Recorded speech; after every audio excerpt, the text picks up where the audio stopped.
Des bureaux de la Silicon Valley aux cellules de Californie. L'américaine Elizabeth Holmes vient d'être reconnue coupable de fraude par un tribunal de San José. Elle promettait de révolutionner les tests sanguins avec sa start-up qui s'appelait Theranos.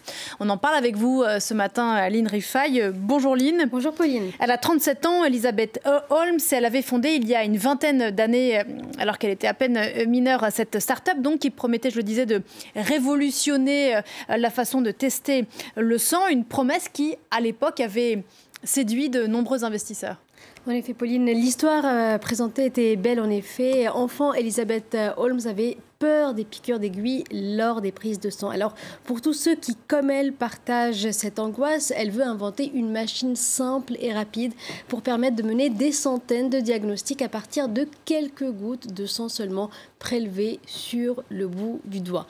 Avec cette idée en tête, elle lance en 2003 sa propre start-up Theranos. Elle n'a alors que 19 ans, mais elle ambitionne déjà de produire des outils de diagnostic plus rapides et moins chers que ceux des laboratoires traditionnels. L'idée séduit dans le milieu de la tech californien et en quelques années, elle gagne la confiance de plusieurs personnalités politiques comme l'ex-secrétaire d'État américain Henry Kissinger ou l'ancien ministre de la Défense américain James Mattis.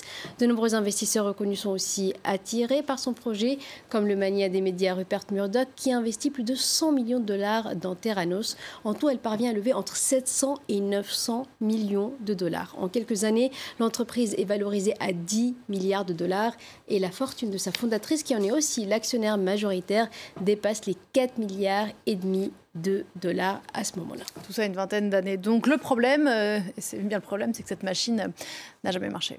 Oui, et c'est en 2015 que le Wall Street Journal révèle l'immense poteau rose. La fameuse machine promise par Elizabeth Holmes n'a tout simplement jamais fonctionné. Devant le tribunal, des salariés ont témoigné avoir prévenu la fondatrice de Theranos de leurs doutes sur le fonctionnement des machines.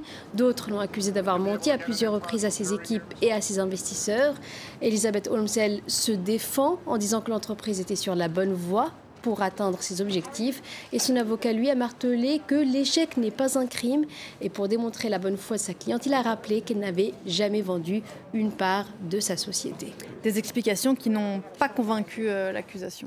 En effet, Pauline, car selon les services du procureur, la fondatrice de Theranos a trompé ses partenaires en connaissance de cause pour lever des fonds. Après 3 mois de procès et 7 jours de délibération, le jury l'a reconnu coupable d'escroquerie envers des investisseurs. Une condamnation qui expose Elizabeth Holmes à plusieurs dizaines d'années de prison, mais la peine sera prononcée à une date ultérieure. En attendant, elle reste en liberté sous caution et elle a toujours la possibilité de faire appel. Merci beaucoup, Lynn.